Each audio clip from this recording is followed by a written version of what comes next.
New Jersey Republican Congressman Tom Kean was back on Capitol Hill today, where he announced his 4-month, previously unexplained absence from Congress was due to depression.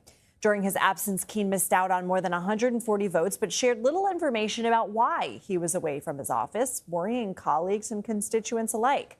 Today, he took to the floor to explain he had been receiving treatment and why he didn't say anything until now. I entered the hospital for some testing. I did not believe that this would result in a long-term stay. I was given the diagnosis of depression. Now, when people hear the word depression, many people think simply it means feeling sad. But depression is so much more than that. It is physical. It is emotional. And until you experience it yourself, it is difficult to fully understand how powerful this illness can be. CBS News congressional correspondent Nikole Killion joins us now. So we know why he's been absent. What are we learning about why he didn't say something sooner?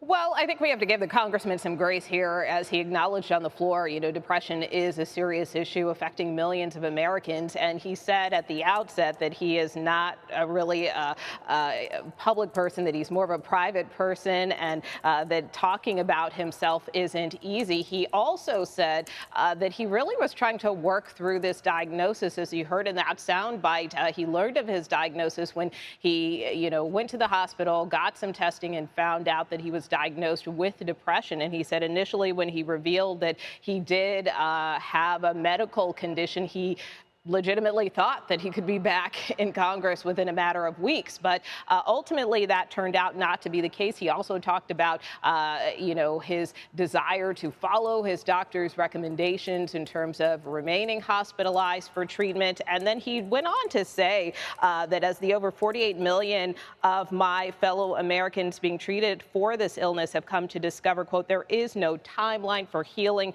There is no timeline for recovery, only the work of getting better one day at a time. So I think in his own words, that kind of speaks to your question about why he may not have come out sooner. That being said, he did thank his constituents for their patience. And unfortunately, he was just here for one day only because, as you mentioned, Lindsay, the House is now canceling votes for the rest of the week. So therefore, most members are now headed back home. Nikole, CBS News has learned the Justice Department is launching an investigation into Democratic Senator Ruben Gallego for possible campaign finance violations. What do you know?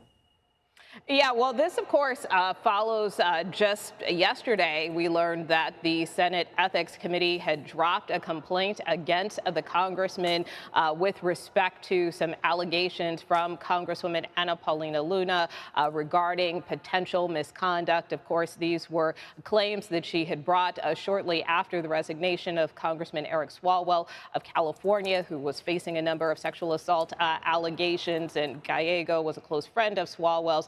So that's when Congresswoman Luna raised this with Senate Ethics. Ultimately, according to Senator Gallego, Senate Ethics did dismiss that complaint, and then this DOJ investigation was launched. Now, he claims that this is simply being done because he is trying to challenge the Trump administration, but this new investigation now looking into whether or not he may have used campaign funds for personal or private vacations. But again, on the part of Senator Gallego, he claims that this is just some type of political retribution campaign on the part of the Trump administration. Nikole Killion, thank you.